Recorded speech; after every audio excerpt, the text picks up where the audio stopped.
Welcome to The Vinyl Guide, the podcast for record collectors and music nerds. Here's your host, the biggest record nerd of them all, Nate Goyer. Well, hey everyone, it's Nate. Welcome to episode 512 of The Vinyl Guide, the podcast for record collectors and music nerds. And dear people, this week I'm going to be speaking with a gentleman that I think everyone's going to find quite fascinating, especially those of you who enjoy the records, even collect the records of the king of rock and roll, Elvis Presley. We are talking today with Mr. Ian McQuillan, who's a very renowned record collector, lives in Southern California, but travels all over and sells and deals records around the world. He tends to focus quite a bit of his time and attention on Elvis Presley. And actually, Ian goes well beyond the quote-unquote collector status when it comes to Elvis. He's very much an authority on the king of rock and roll and has more experience on the ephemera of the Elvis universe than just about anyone I've ever met. Ian shares a lot of information today on the collectible records of Elvis Presley. We go deep in on the Sun singles, and some of those, man, can go for like $8,000, $10,000, $12,000 a piece, even beyond if it's extra special. We talk about those conditions today. Ian and I also talk about the Elvis market. Why is Elvis still so popular when so many of the other 50s and 60s artists have fallen out of favor? We talk all about the RCA albums, the hyper-collectible international Elvis records. We even talk 8-tracks, reel-to-reels, and more. I had the pleasure of hanging with him on several occasions, including the recent trip to Austin, the Austin Record Show. Ian is a very knowledgeable dude on a myriad of topics, records and beyond. And I think there's very few people on the planet one can share close living quarters and be trapped in a vehicle for 7 days and not walk away annoyed or bored. And I found that very much with Ian. So I think you'll enjoy this conversation today. And by the way, those of you who are around Memphis may be interested to know Elvis Week is August 8th through 16th. Yes, it's already started. But if you're anywhere near there, feel free to join the fun and let us know how it goes. And you can always follow Ian on Instagram at Ian's Music Collectibles. And it's always fun to see what he's up to.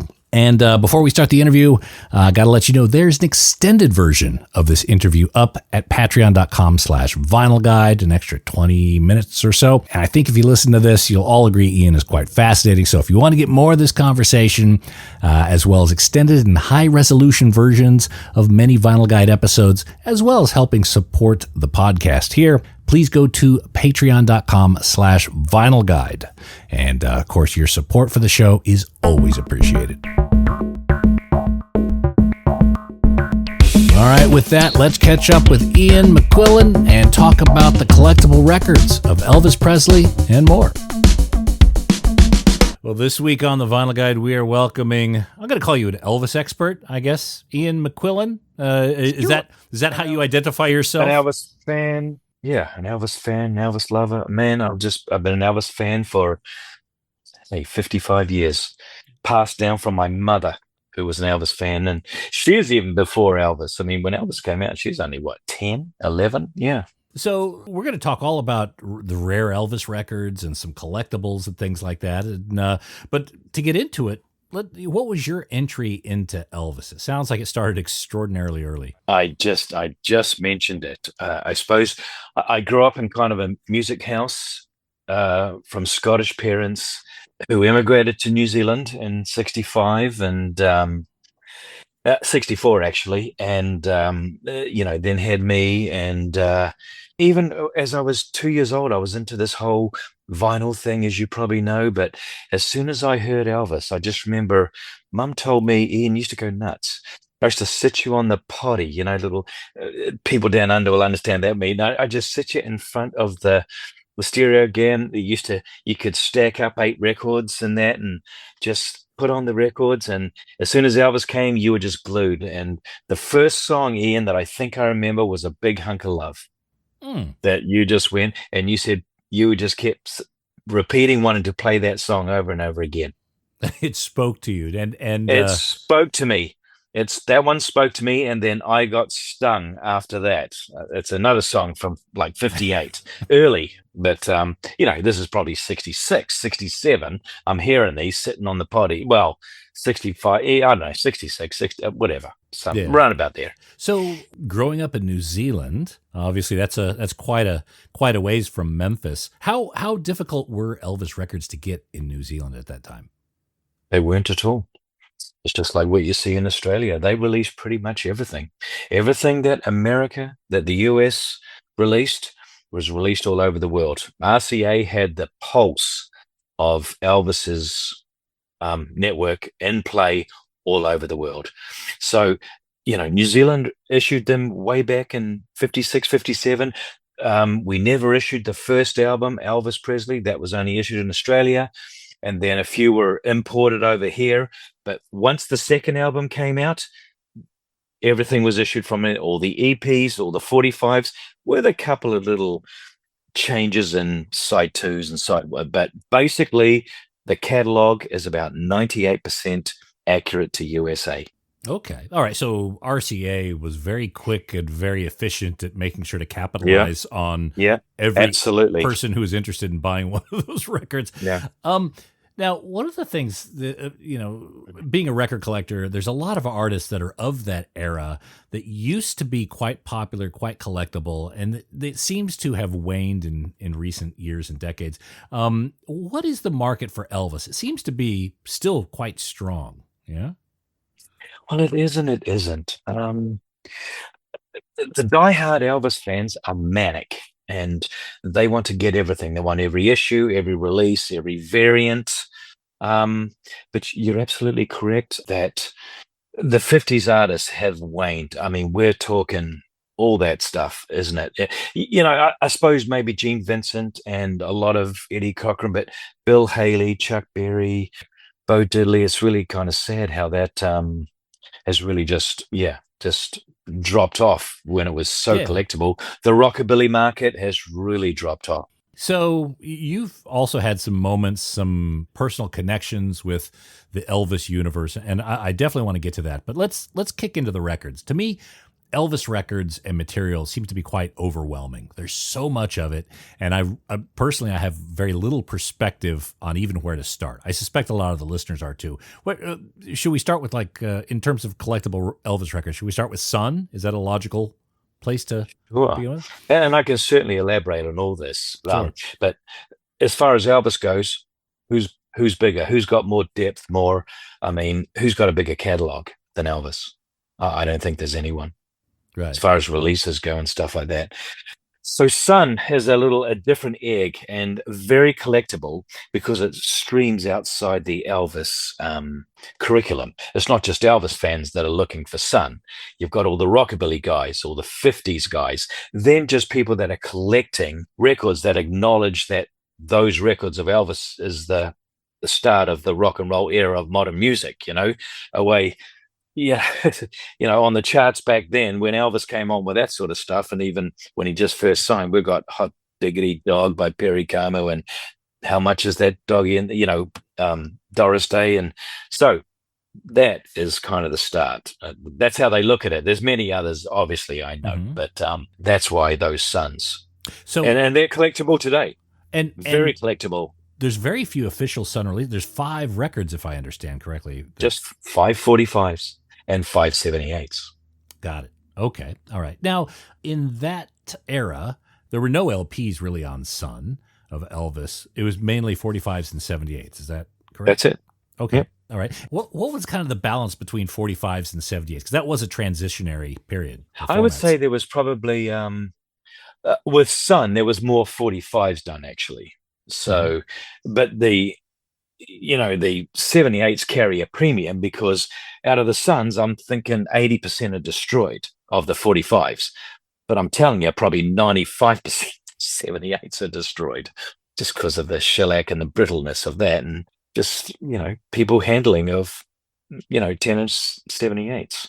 Right. But they're still out there to this day. It astounds me how many original 78s of Elvis are still around. I see them at all record shows. It's amazing. Okay. So new copies keep being unearthed or found? Is that Well, a not way? new copies. I'm thinking they've changed hands many, many times.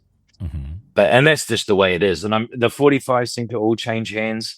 And I think it'd be rare, but you hear of it. Oh, well, I got it way back in 1955 at whatever, and that's possible. But they go up and down a little bit. They've really not changed their values probably in 20 years, 25 years. Okay. All right. They're kind of plateauing at the moment. Oh yeah, it's my opinion. I'm assuming you have them all each I got them format, all. multiple Yeah, copies. yeah. If a collector out there wanted to get those 5 Sun records, is it difficult to get? Are they No, okay? no, they're not at all. You just got to pay for them. Right.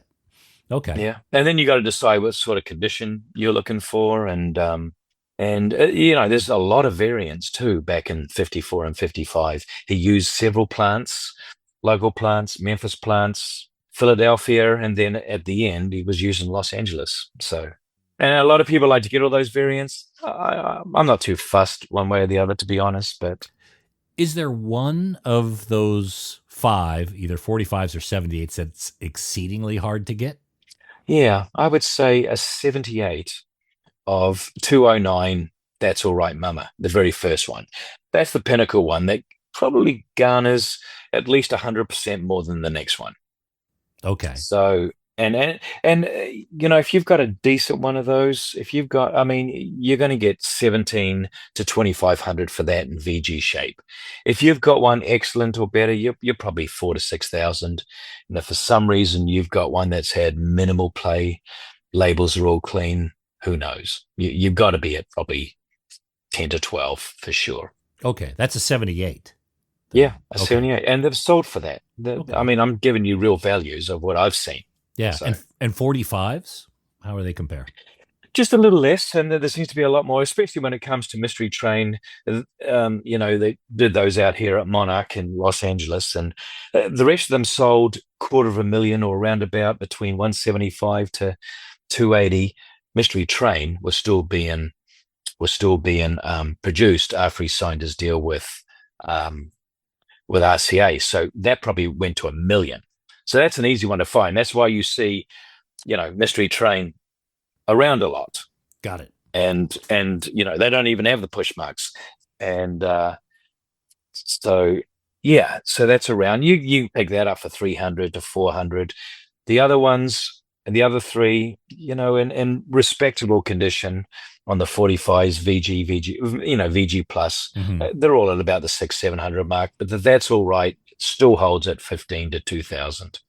Got it. Okay. 1,500 to 2,000. Yeah. Now, That's the first one. Yeah. So when That's All Right came out, that's Sun 209. Do you know how many were initially made? I would imagine that he was still relatively unknown. He was probably just another artist that, took off afterward. But I was curious as to what the expectations were early on.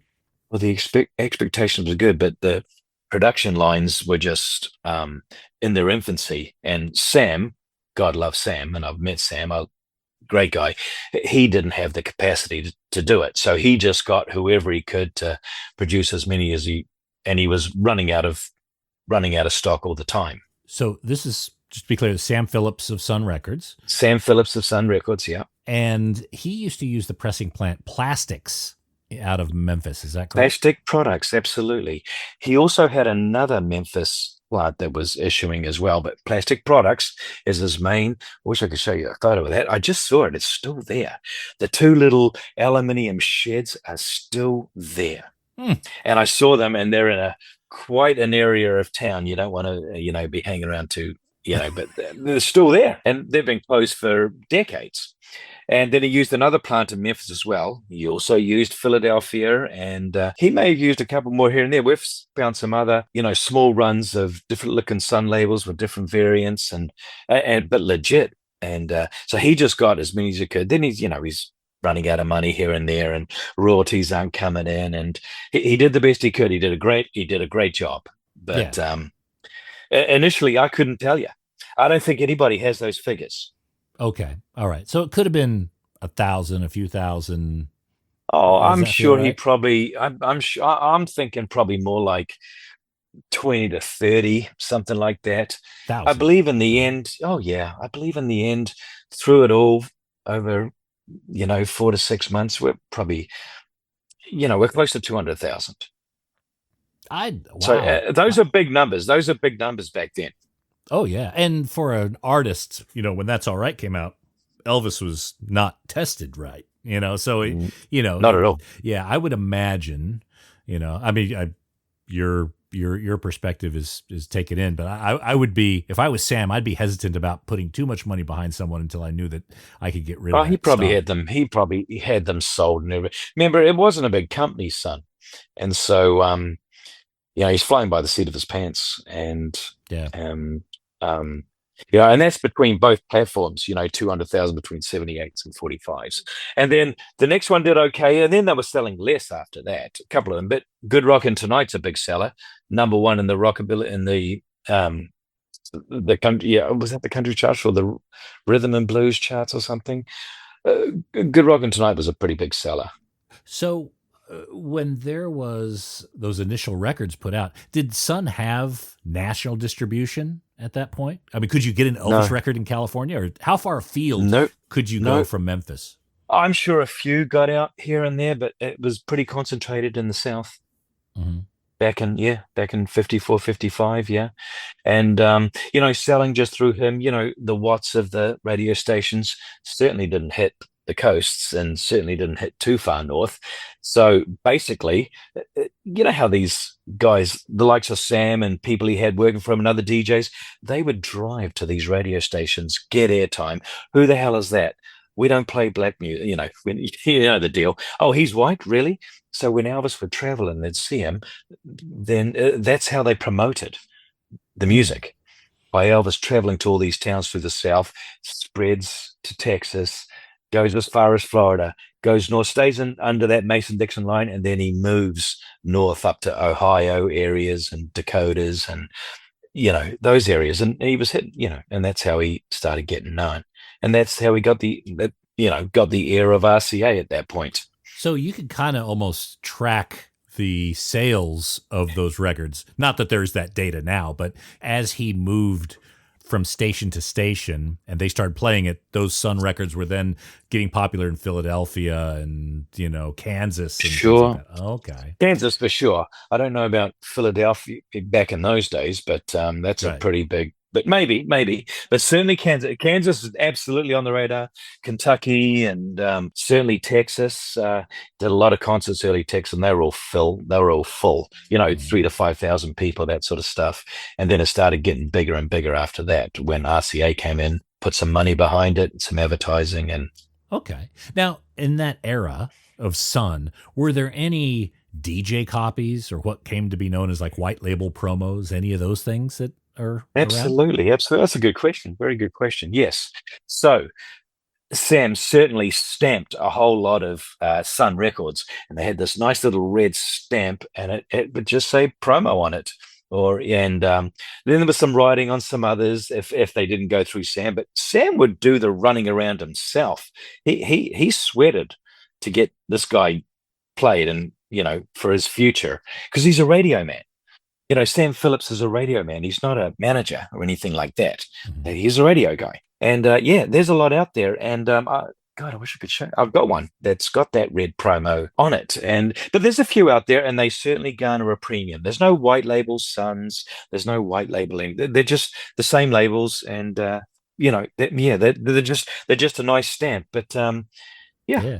Oh, I'd love to And see they're it. out there. Uh, Yeah, get on the internet, anyone listening, yeah, and just say promo Suns, and you should see them. They're out there, and they're stamped right across the top of the label. Do any early Sun Elvis test pressings exist that you're aware of? Yeah, and they've kind of sold here and there, and I've seen them. I've never owned any of that. It's not something I really go after. They've really garnered some premiums amounts. So and they've sold from Jack White, but Jack White didn't buy those 5 singles. He just bought an acetate that never was released. But some other gents around the world, one here, a couple in the UK and stuff, they've bought the acetates and been able to actually reissue in the 2000s 45s off those original acetates. But they've gone for some big money. I can't remember the exact amounts, but I'm thinking 20, 25, 30,000, somewhere around there. So there's that Jack White acetate, which I'd love to talk about. What did he My pay for happiness? that? My habit? So it was never issued. That was the one that he did for his mother. I can't remember what Jack paid for that. Was it six figures? The figure I have is $300,000. Oh God, was it that much? Yeah. That's a lot of money. That's a lot of money, isn't it? Wow. Well, Jack can afford it, can't he? Yeah.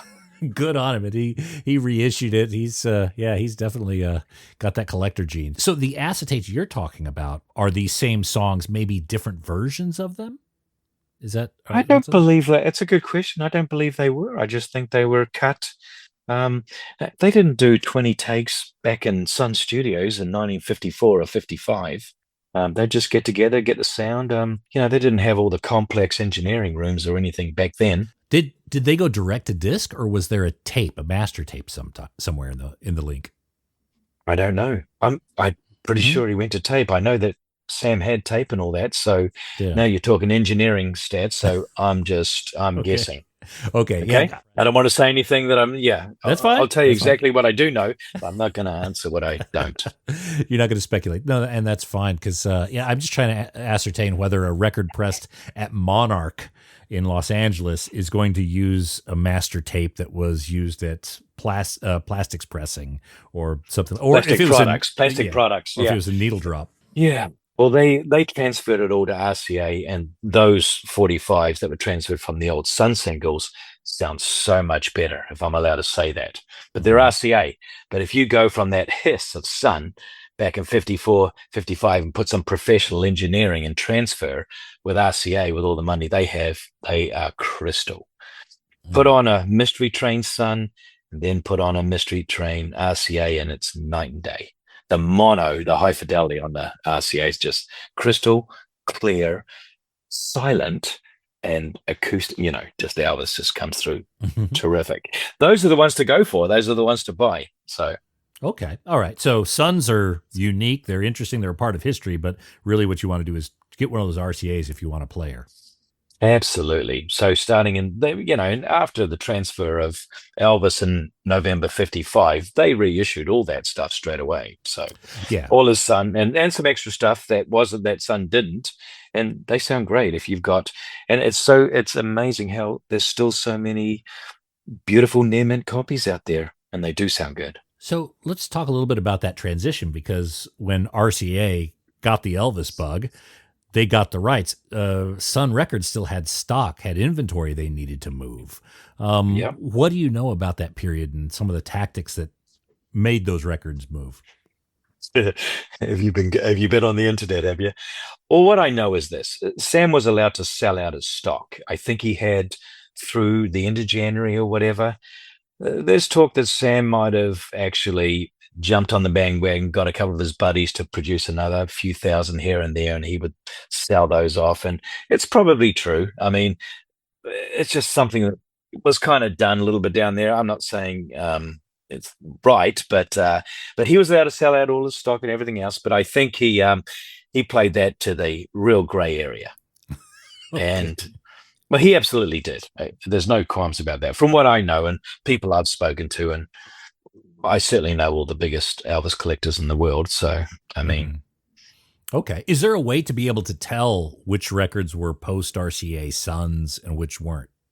You know what? There is a couple of little variants around it. We haven't proved it. We've just surmised that this is probably January or February 56 and stuff. And I've got a couple of little like mystery trains even that are certainly not made out of Monarch, and people have said, oh, this must be a boot, and I'm going, it's not. These have Memphis pressing numbers on them. This is weird. And I've seen them, and they don't go for anything crazy. I mean, they're out there, but I've seen them. I've seen them recently. Mm-hmm. Okay. All right. So there's the 209 with but the they're not upside boots. down. I know a boot when I see them. Yeah. So, and that's just a pressing mistake. And I think we've pretty much discovered that's not even the first pressings. That was just because of what I was saying. He would just print what he could. Money here. I got $1,800. How many can I get? Okay, you get 8,000. Okay, do that, and then go back and then boom. You think they just go fly off, but they're going to different plants, and it probably got an artist there that's trying to do an artist rendition off the label from somewhere else, and yeah, and all their plates, their different plates get put on top of each other, the printing, and yeah, that was yeah. So that actual 209 that's upside down, I think we've come to the conclusion that that perhaps isn't the very first pressing. It's an early pressing, but it's just a variant. Got it. Okay. Do you know which is the first pressing of That's The All Right? absolute, I do. Yeah, I kind of, yeah. What I consider to be, and Discogs has it right as far as I know. So if you just go up there and, but I think they might just list all the variants, but just, Elvis, Scotty, and Bill type of thing. And I can't remember. A good buddy of mine, we've all got a few little specialties. And I've got one guy who's actually from down under. I consider him to be probably the guy I go to if I have a Sun question. And I would consider myself, I know quite a bit, but he's certainly the guy that's really done his homework. So, and Warren's actually just produced a book. I'm not sure if it's quite out yet, but it's coming out and it's going to have everything. So these records, these Sun records, are very valuable, as you've shared. They must be counterfeited a lot. What are some of the telltale signs that people should be aware of to tell when they're dealing with a counterfeit and when they may be dealing with an original copy? I've seen so many, it's just easy. Just put it in my hand, I can tell you straight away. But the common thing, if you don't think it's real, it probably isn't. If you see it shiny, if it's really shiny vinyl, it's never been played, it's probably a counterfeit. If it has issued 1972, it's a counterfeit, and that was done on purpose because you couldn't find Suns back in 1972, and we didn't have the internet. The availability wasn't there. A big one is the curtain above the top doesn't come all the way to the groove, to the US groove. There's like a gap, and it's just yellow all the way through. The originals, were punched out and they go all the way to the edge. If they're yellow ochre, if they're like a brownie look and not the yellow look, there's a lot of counterfeits that don't juice that nice lemon yellow. Those are counterfeit as well. The push marks, no push marks, anything. Take out the mystery train. There should be signs of push marks on all those other four pretty much. Can you clarify the push marks? What do you mean by push marks? So those are in the press. Those are in the pressing plant. When they clamp down, it was just that plant characteristic that showed those push marks.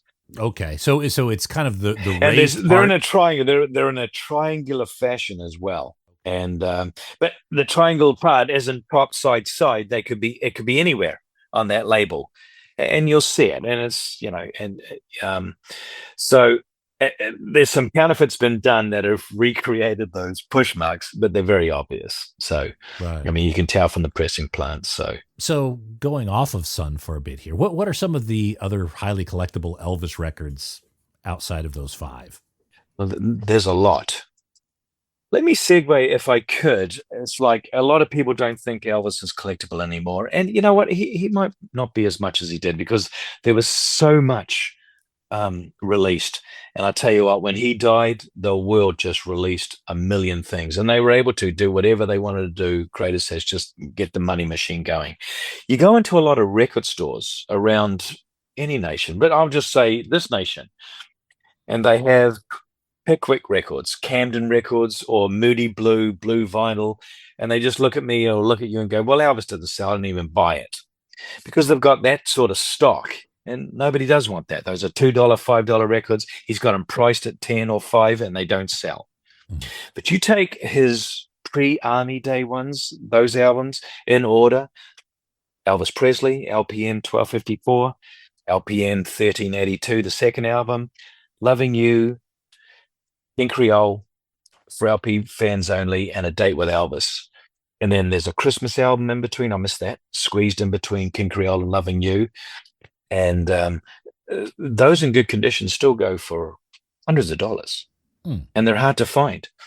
The LPM 1254 is probably at least a $300-$400 record if it's in VG++ shape. That's the one, the pink and the green. I think everyone probably Yeah, yeah. There's no dark pink or light pink, but yeah, that's the album I'm talking about. Dark pink and light pink is just different printing distributors done at the same time. Hmm. And then there's variants on that. If you can get the very first copy out of Rockaway, with the PD on it, public domain on the one song, just because, then you got a premium.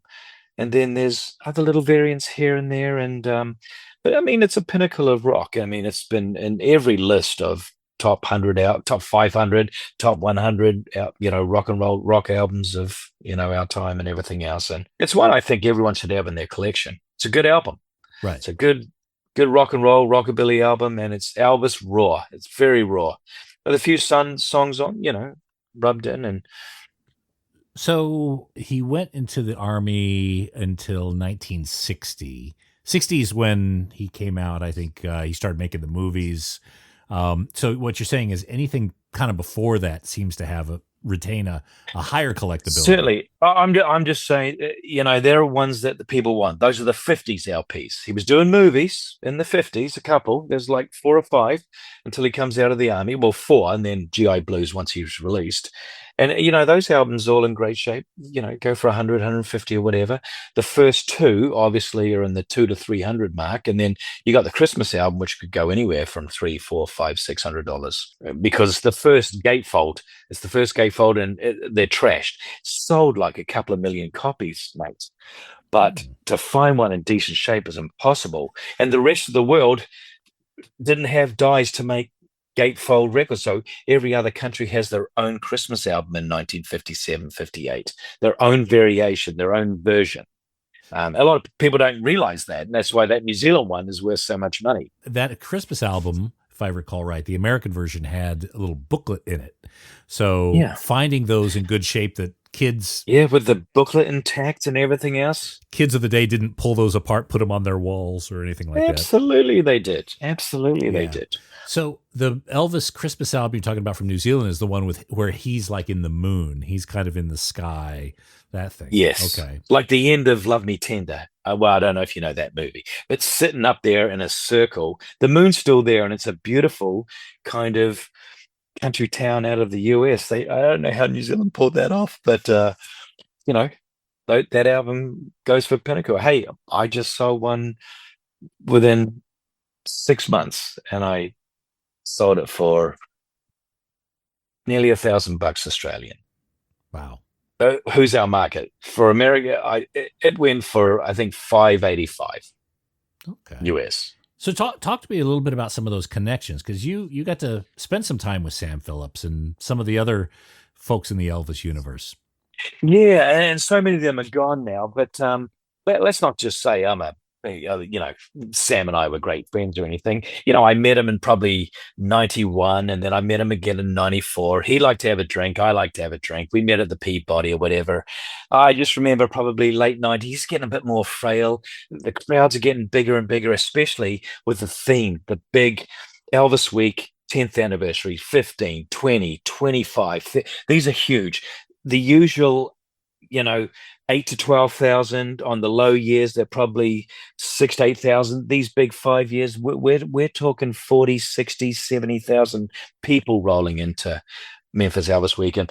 Anything that's aligned with Elvis, just yeah. So I just remember Sam being, rather frail, and we're trying to have a drink, and he recognized me. Well, I wasn't even with him. I'd come to the bar, and he looks over at me and points his finger, grabs me, and says, Ian, can get us out of here. There's a bar up the top. Just get us around the corner from the bar here. There's an elevator. Get me upstairs. And lo and behold, there's a bloody bar at the top of the Peabody. It's not there now. I tried to show some people last year. I asked some staff, where was the bar? There was a bar up here, and they're going, oh, well, I don't know. But promise you, there was. I wasn't hallucinating. And just things like that. And I got great pictures of him. But what a great guy. And he'd go there because he knows he's going to get bombarded with Elvis. But he's a piece of history in Memphis. He's a radio guy. I don't think he would. He had a lot of success, a lot of failure. But yeah, I have nothing bad to say about him. I wouldn't consider myself close to him, but I know who the man is. I've Yeah. drunk with him. I've talked to him. You ask questions, he'll tell you.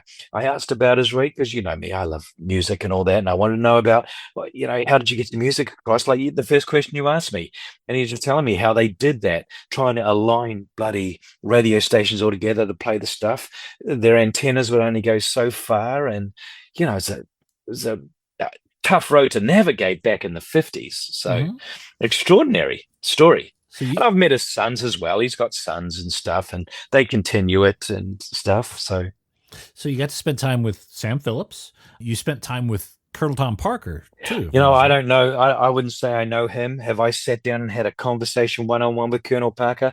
No. I've met him twice, and both times I've never met him in Memphis. Both times I've met him were in Vegas. Okay. And both for auctions.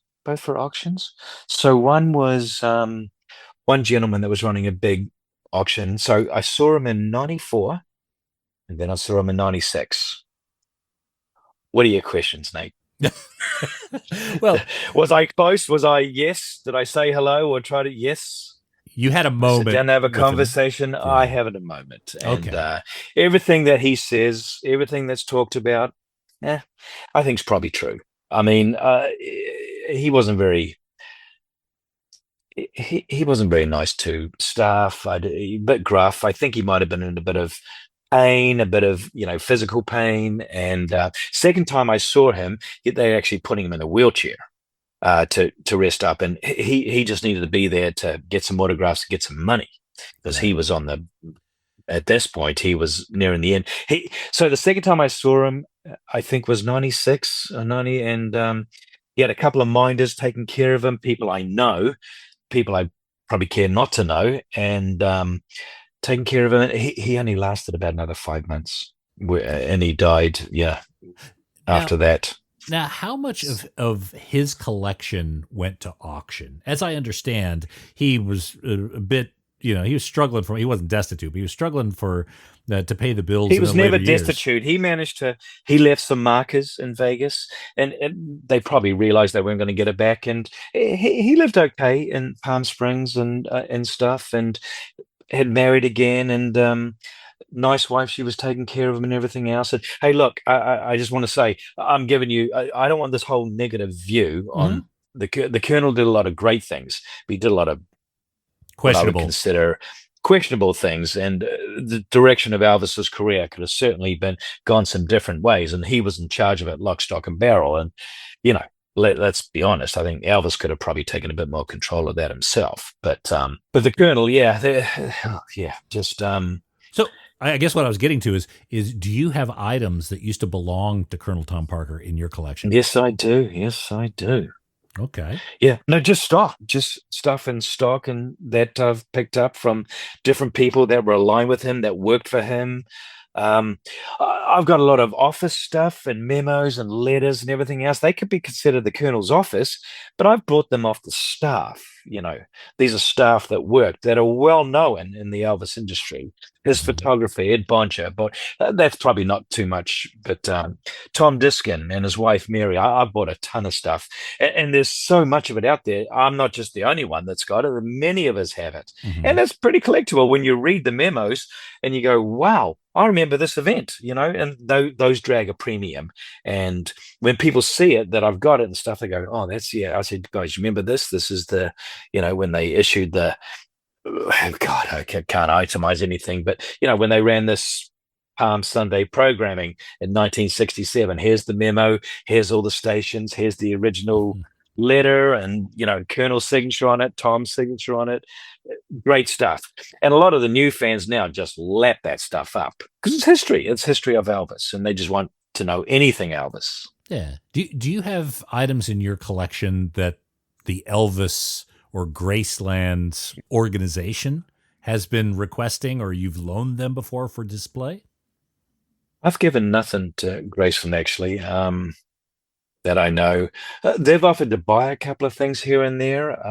No transactions have ever materialized from that. Okay. So, yeah, but no, if anything, any of my premium items that I've just sold to private collectors, people I know, and I know most of the private collectors. So, but certainly, Yeah, I don't see Graceland aren't very advantageous with spending market value on some of the treasures out there, in my opinion. Hope that doesn't get me in trouble. But that's how I see it. They should be buying some of this stuff, and they don't. Right. But that's just the way it is. So, have they asked me for stuff? They've asked me on occasion, but I haven't. Okay. Because I've seen some of your items, and I'm surprised that a lot of these, some of them belong in museums. Now, it could be Graceland. It could be Las Vegas, who celebrates Elvis as part Vegas of their... has had some of my stuff. I've given Yeah? some stuff to Vegas in the past. Yeah. Okay. All right. I've displayed it at different events and stuff like that. Yeah. So really pinnacle pieces. Yeah. Well, speaking of pinnacle pieces, what's the pinnacle of your collection? No, I don't know. I've just, God, I just got a piece. I got many, and I don't know if I put dollar amounts on them, but I've got some signature banners that a lot of collectors have gone, wow, Ian, that's incredible. And I've got other pieces and stuff, and I picked up something about 5 months ago, and it was the Fixer at MGM. Did you see the photo? Did I show you that? It's a statue. It's a standee, one of a kind, thick board. And it was the Colonel put on this party. And this would be my pinnacle Colonel piece. Put on this party for the liaison with MGM that took care of the Colonel for the 7-year contract of all the movies through MGM. And the Colonel got the MGM seam in the middle, had a picture of Elvis from GI Blues on it. Elvis showed up to the event, and this person's family, this is Howard Strickling, who was like a Mannix, like a what was that guy Mannix, like a fixer. That's how they did stuff back then. And then he would liaise and make sure the Colonel's taken care of. The Colonel would take care of, him, and did this party. I've got pictures of Elvis with this family. I've got pictures of Elvis by the standee, and it's a one of a kind. And that was buried. It's been buried for 40 years until the family just sought me out, got my name from somebody. I made a deal with them, and incredible piece. It's on my Instagram page and stuff, and I'm keeping it. I'm not doing anything with it, and I've heard nothing from Graceland or anything about it. So I'm just happy to have it. But a lot of people have seen it. I'm happy to show these things off. I want them to be seen. Been sitting in someone's ward. I've been sitting in this guy's wardrobe for years and years and years. Huh. So, and then I find it incredible. So people can I'll see send it. you a picture of it. Yeah, I'll see it. Yeah, it's on my Instagram. It's down there. You'll see it. Elvis and GI Blues. Okay. And Ian's musical at Ian's Music Collectibles. Is that right? At Ian's Music Collectibles. Yeah. At Ian's Music Collectibles. Yeah. What's the most incredible Elvis item you found in the wild? I mean, that one someone sought you out to. No, I've found. Yeah, I've got some horror stories. I'd honestly say my 78 of That's All Right Mama is my pinnacle piece. I think that's a treasure. I mean, look at the event that Elvis has nothing at this point. He's just getting going, and I've got one in excellent shape, and my colleagues and everyone else that I've showed it to, I'm happy to show it to them. And I've put it on Instagram, I've put it on Facebook, and they just go, "Oh, Ian, that's just incredible," and that just makes me feel great. I'm not selling it, or at this point, it's mine. I'd be like going hot naked of my Elvis collection. I would never get rid of that. I mean, that's just a pinnacle piece. And but in the wild, I've found some amazing stuff in the wild. Oh my goodness, too many to. Mate, Nate, I've been doing this hard for 30 years. I've been a fan for 55 or more. God, I just turned 60. You know that. So it's like, just. There's got to be something that you think about. It's like, I'd love to relive that day again. I hear horror stories when I've gone to estate sales and watching a guy break a That's All Right Mama right in front of me, and everyone else to go, "Okay, well, nobody gets it now," and just drop the bloody thing. What? It's like, mother. Oh yeah. Well, okay, you're at an estate sale. I'm at an estate sale, and he says, "Look what I found," and it's like, it's an estate sale. It's just Elvis. It's this person. And so I had to front up there with all these other people, and people annoying me. Oh, someone's saying, "Oh, look who that is," and people coming up and annoying me. Go, "What's this worth? If I buy, would I resell?" It's like, hey, I'm here too. I'm just doing my thing, And then I'm going through the records, and some guy pulls out and goes, "Oh my God, a son." And I looked in that and I says, "Oh, sorry." And I'm just looking, and he's a knucklehead and he doesn't know what he's doing. And he's got these things and getting some records and says, "Well, I'll see what I get, but I'll sell it to you after outside." It's like, yeah, whatever, dude. Just take care of it.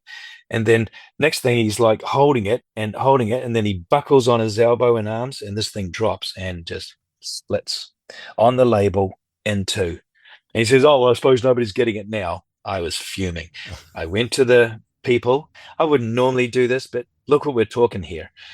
The guy from the auction comes back and said, "Did you do this?" He says, "You need to leave now. Put your stuff down." This guy looks at me. It's like, so I grabbed the thing, put it together, and I sold it to a good buddy of mine.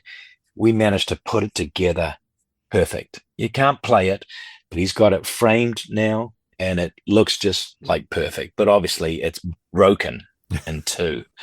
But at least we've managed to keep a little bit of history. And, if, it's on YouTube, that the whole story actually on this guy in Vegas. And he's a close friend of mine, Rick. Yeah. And he's got it now. And thank God he's enjoying it, and it's on the wall and stuff. And But yeah, horror story, yeah. Do you have any items that were previously owned by Elvis? Oh, yeah, many. Not records. I don't have any records or anything. But I've certainly got some pieces that have been owned by Elvis. That doesn't, I've got scarves that he wore around his head and threw from the stage. I've got signatures, autographs from photos back in the 50s and 60s. And, I deal some of that stuff too, get it out there. I can't have too much stuff. But actually owned by Elvis. I've had them and I've let them go. I'll be honest with you. That doesn't mean if... things like plates that he's owned or flashlight, that doesn't mean anything. That doesn't mean anything to me. If it's something special, there's books out there that he owned that he's put inscribed in. I've had a letter or two in the past, and they're out there too. I've never owned a firearm of Elvis or anything. No. Oh, really? There's a market for Elvis guns. There's a. Oh my God! Elvis loved guns. Yeah, I know. He had quite a few. Oh, there's multiple guns out there. We're probably talking 80 to 100 probably owned by him that are out there, and they garner big money. Not my thing. Yeah. But Elvis loved them. Okay. All right. So you've had Elvis outfits, Elvis ephemera, but do you know anything about the sort of records that Elvis would have had? Is his collection somewhere? There's such. Then you're talking about skepticism, but yes, Elvis did have a lot of records and have been sold out of his jungle room, or his radiogram set. And again, that doesn't appeal to me because how do we prove it? Yeah, stuff. Loved Johnny Cash. He loved Roy Hamilton. He had, and these are records that he did actually own. But then there's so many people that have been out there saying, "Oh, Elvis gave these to me," and showing us Pickwick from 1978 or Pickwick albums with ringwear and some sort of signature on them. And I just don't get in that kind of How? So no, but they are out there, and I think they've garnered some good wages. Owned by Elvis, that would be something that's out of my not interested. How tricky is it to obtain or authenticate an Elvis autograph? He signed a lot of things, it seems. Yes, he did. Yeah, he was pretty good, but I'd say probably 90% are bogus out there, and it's kind of tricky. But there's a lot of us that do know will be there, and it's sort of Elvis, depending on the mood it in, the style it was, what surface he's writing on. It's tricky. You got to see the story for what it is and understand the fan. Understand there's just a lot of intangibles, but there's a few people that claim that they know a signature and all that, and they don't know jack, And a lot of the auction houses, most of them that I see and other people see, we know they're hopeless because I can get a general feel for it. I wouldn't consider myself an expert on a signature. But I can get pretty close, and then I investigate the story and everything else, and I see where it's coming from as well, and who it's been obtained by, owned by, and the provenance, and everything. Yeah. Yeah, absolutely. And then there's a lot of good people in the Elvis industry here, in the collectible, but there's a lot of shysters as well. Oh yeah, it's a very quick way to take something that's sure pennies and make it hundreds of dollars. Oh yeah. and there's people lining up to do it, to take it as well, which is sad. So going back to records, and I know we talked quite thoroughly about the Sun records. Is there an Elvis holy grail for record collectors, perhaps outside the Sun records? Sure. There's a few. Can I name one right here? Because we didn't prepare any of this, people. But you know, the first RCA Victrolas that were made for the kids and all that. There was an SPD 22 and an SPD 23. So they issued the first album, 8 songs on an SPD 22, which went with the smaller player, which was more for the girls, the 12, 13, 14-year-olds, went for $29.99. And they issued this SPD 22, which was a gatefold EP. And it was a promo. It wasn't even sold. But if you bought that SPD 22, you got that for nothing. They go for about, in good condition, probably $1,200 to $1,500 today. There's an SPD 23 after that, the Victrola with the big kind of frugal horn, more for the adults that played the 45s. And you could expand on that and stack up 10 or 12. And that one, you got a SPD 23, which was the whole album split between 3 discs. It opened in a gatefold with a middle section and everything else. If you can find one of those, people will pay $3,000-$4,000 for one in top condition. But even if it's in crap condition, it's $1,500 to $2,000. Wow. That would be, for me, an American piece. There's just scores and scores of $1,000 pieces in the Elvis market from around the world, if we're going to extend it out. The Elvis first 2 albums on HMV in the UK, you catch those because so soft covers. You're going to get $1,000 to $1,500 for 8 out of 10s, 9 out of 10s. Your Elvis one in New Zealand, your Elvis one in Australia, the first album on the gold label, that's a $1,500 to $2,000 record if you can find that in VG++ shape. Right. Okay. You know the one I'm talking about? So it's a black label with a gold rim. A gold rim. Okay. Yeah, that's it. Okay. Yeah, I see it here. It's probably your pinnacle piece, to be honest. You know what? They actually don't go for the whole lot down here when they're available. They're not available. And I don't think, if you're looking at Discogs, forget it. Go on PopSuck and have a look. Last one sold 2 years ago. Well, you know what? I got a mission. I'm going to try to find one of those fucking things. Yeah, do it.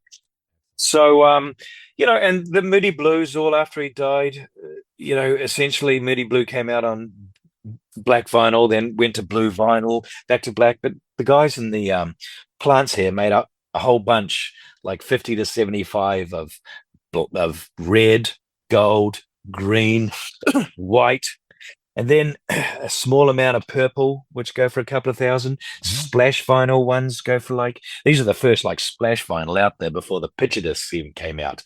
Probably, and they'll go for $3,000. They're novelties, but they'll go for that kind of money. Now, we talked a lot about records. What are some collectible like Elvis? Are there collectible Elvis 8-tracks, reel-to-reels, other formats? All the reel-to-reels are kind of, so with the reel-to-reel expansion these days of people trying to find that. Yeah, the Elvis, you couldn't give those away 25 years ago, $5, $10, but they're all up in the hundreds now. Elvis is back, Blue Hawaii. Yeah, all the way to the end. Aloha, probably a couple of $100. 8-track, no. There's some 8-tracks here, and it's kind of the eggshell thing, the bit of a novelty. They'll go for some money. A couple of them had a couple of cards in them, RCA cards in them. They'll go for some money as well, become collectible. So, yeah, definitely. Cassettes even will sell. They don't go for big amounts of money, but the cassettes are even selling at the moment. If you're willing to sell them at a price to sell, they'll sell. Do you have any opinions or recommendations if people are going to get some Elvis reissues? Which ones are the best sounding ones, or which ones to start with? Well, Mobile Fidelity's brought out some. There's a label that's been issuing basically for the fans. It's called Follow That Dream label. So if you're listening, go looking for Follow That Dream. Very well done, and they're added takes of all his regular albums and some different things put together. And they're issued by BMG, RCA BMG, issued in Europe, and the small numbers garner crazy amounts of money. Once they've been running in small numbers, and now they're running a lot more numbers, so the price is holding at a reasonable value, so to speak. They're all done on 200 gram, 180 gram virgin vinyl. Sound terrific. And so that would be one thing if you were looking for some of the issues. But if you're just looking for regular stuff, if you can find the old RCA in great condition, stay away. Try and find the original pressings. I mean, you can get them for reasonable value. I think they sound good. I personally, and this is just a personal preference, the stuff that was released post his death through about 1984 is not always doesn't always sound too good, and it doesn't. And I've tried listening to it. The Black Label post 77 APL AFL series and stuff. Mm-hmm. Yeah, but I'm a purist. I want to listen to it as it happened. So I might in my head. I just think, but I like to play the original, so that's the event as it's happening. Elvis in the studio, there it is. It's released. Here it is. Right. I'm listening to it then. How often do new recordings or bootlegs or new footage from Elvis show up? How often do you see something you haven't seen before? You know what? It shows up regularly of late, and it's kind of surprising. And it angers me, and I'm happy because I'd rather some of my friends that I've known for decades that have passed on don't get to see it. And RCA, Graceland, and all are responsible for the fact that they didn't restore the footage. They didn't keep the footage. Not enough footage was done. And a lot of footage is out there from people that snuck it in. And a lot of stuff that was even available through RCA has been bought by private dealers and is sitting in private collections, never to see the public eye. And even when they've found out or know who it is, and these people have offered it out, they're not offering any money to get it back. So we never see it. I've been lucky enough to, be sitting in a house in a room and seeing stuff, and it's like, holy shit. Mm-hmm. And they're telling me, Ian, yep, nobody's ever seen that. From Long Beach, 1970, I'm going, holy shit. This is incredible. Do you know if there's an Elvis archive where they collect most of the stuff? Yeah, Graceland does that. Yeah. And they've got a decent archive as well, but they certainly don't have everything. They certainly don't have a lot of stuff that I do. And many other big collectors, but they've got a decent archive, and people donate to them too. Mm-hmm. So, and it's taken care of very well. The person that's in Graceland does a good job. She does a good job and makes sure that, but she's missing a lot of stuff, but they've got a very good archive there. Okay. All right. Because I'm thinking of the Jimi Hendrix team who looks after his archive and all the different things. They're pretty consistent in terms of if they see something out there that's not in their archive, they chase it down. They offer fair money for it and everything, but they want it. Sure. They don't want it lost. Yeah, I don't see Graceland doing that, and the archive they do have, they do take care. And we're talking Elvis Presley here, and I'm satisfied as far as their archive goes. Yeah. Okay. All right. Yeah. All right. So, Ian, is there any questions I should have asked that I didn't? So yeah, okay. If we can discuss something that I remember somebody asking, it was very good, and he had the same analogy as I did. Is when I was telling you that Elvis is dead and all that, and I'm trying to procure here that he's not dead. He might not be what he was, but there's still a lot of collectors. Now, if I can convey, and a lot of people listening certainly don't know who I am, I do sell, and you know that, I sell some of the best vinyl in the world of Elvis, and have done for a couple of decades now. And I did a cross section. Everyone says, God, but everyone's dying out. What are you going to do with it? There's nobody left as everyone's gone. I did a cross section of who was paying the 120, 250, 584 for my sons, and I try, a lot of it's local US, certainly, but I send stuff to the UK, I send stuff to Germany, Italy, Japan's France, probably big, Switzerland, Japan, absolutely. I ask them all because I know them as people, and I communicate with them and know them. And the ones I didn't know, I just said, hey, how old are you? If you don't mind me asking, I'm trying to do a cross section. I'm 34. I'm 27. I'm 43. And then I'll get one. Oh, I'm 77. But It was amazing. And these kids have money. They're computer programmers, they're engineers, one's a doctor, and this cross section gave me real impetus to believe, wow, well, this is going to keep going while I'm still here, so this is good. But I didn't just do 5, I did about 35 of my best customers, and they all were happy just to let me know. So he's still strong, and there's not just me out there. There's a lot of people selling some good Elvis out there, and there's just new people coming. New people have decided, you know what? I want an Elvis collection, and I just want the best. I just want to grab excellent, plus or better, near mint, originals, and discerning customers is what I'm trying to say, Nate. Mm-hmm. People that know what they want and know what to spend the money on. Just like for anything, be it Stones, Beatles, jazz, prog, whatever. They want the best of the best. And in Elvis, there's still plenty of people there doing it and wanting it. And so for me, it's still a very strong market, and I'm happy. I mean, I'm glad I'm still here doing it. Mm-hmm. I was the youngster just a couple of years ago, and now I'm kind of the old guy. Well, you got plenty of miles left, but I hope so. Goodness, I hope so. Well, that's good. That's always kind of hopeful that there will continue to be people who are interested in it. And I think Elvis is one of a handful of artists who will be spoken about in 100 years. Most artists are not. Absolutely. Is that right? Yeah, but no, Elvis will always be the king of rock and roll, just as good looks and everything else. He fit in the right time on many different levels, didn't he? I mean, he's the lucky guy. So what? So you're going to go to Elvis Week here. I'm going to Elvis Week next week, and there's conventions with guys selling tons of stuff. Sometimes I'm there selling. I'm not selling this year. So what's something that you hope to get, a hole in your collection that you're hoping to fill?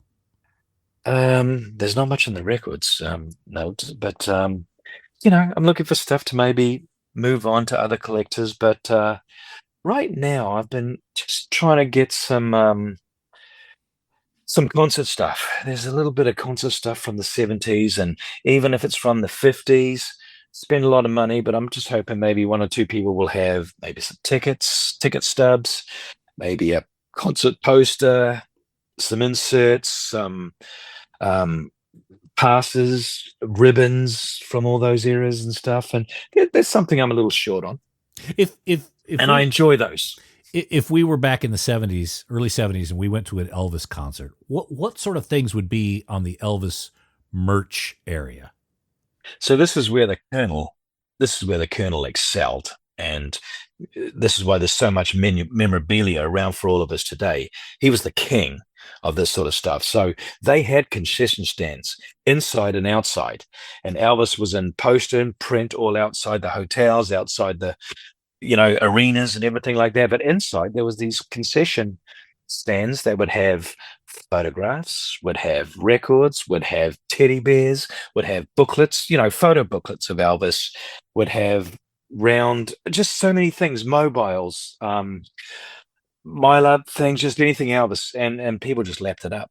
All around he had people that worked for Elvis and worked for the Colonel that would be hanging up banners all around the place, and that all gets snatched because we've all got him, Mm-hmm. And no, he was king of that, and they're all like $1, $1.25. I don't know if that's $5 a piece or $10 a piece today, maybe $20 a piece. I'm not sure, but I know it was there for pins, buttons, all that sort of stuff, jackets, clothing, everything. It was amazing. I can certainly show you some pictures sometime. I've got pictures of all that stuff. Hats, straw hats with, whatever the tour was, in a band around the hats and stuff like that. Yeah, the Colonel excelled there and made a lot of money doing it too. So, and good for him. Good for him. I'd love to see a picture of what one of those concession or merch tables. Oh, I've got great pics of that stuff. Yeah. Okay. So when's Elvis Week? That's starting next week? Starts on Sunday.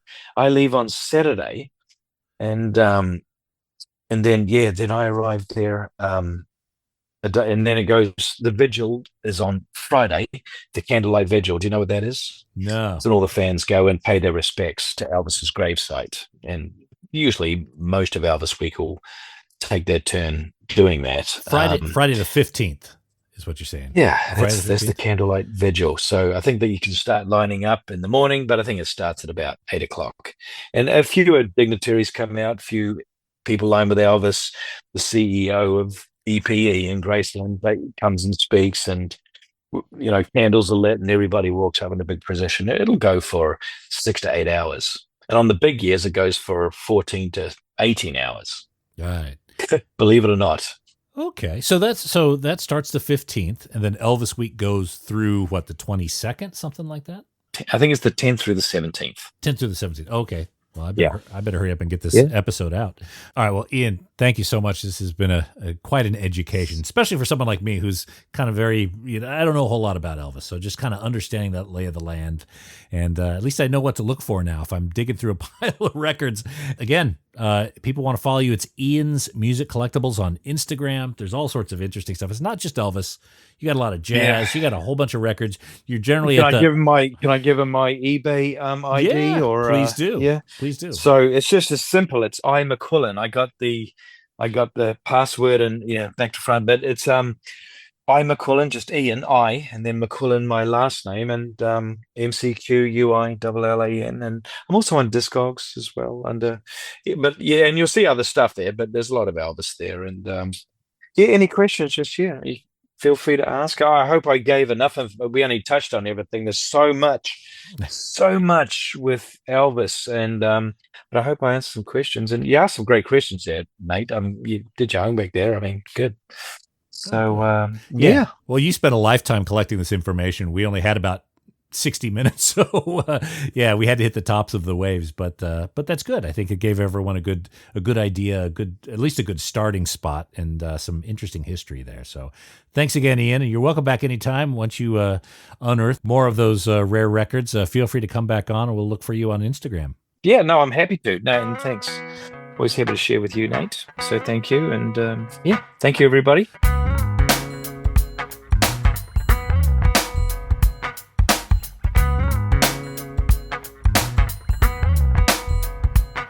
Oh, that was fun. Ian is so full of information, so full of knowledge, and he's always willing to share, and that's fantastic. Don't forget, there is an extended version of this episode up at patreon.com/vinyl guide. If you enjoy the show here and you want to help support us, well, that's how you do it. You go to patreon.com/vinyl guide, sign up, $5, $10 a month, whatever you can afford. You get extra stuff. You get extended interviews. You get high resolution files. And of course, you get the warm feeling in your guts that you are helping support this podcast. And that is very much appreciated. Again, follow Ian at Ian's Music Collectibles on Instagram. And that's it for this episode of The Vinyl Guide. Thank you so much for tuning in. Thanks to everyone who's sharing these episodes on social media and leaving positive reviews on Apple Podcasts and Spotify. That is hugely appreciated. And we'll be back shortly with a brand new episode. So until we talk next time, you all behave yourselves. And thanks again for listening to the Vinyl Guide podcast. Cheers.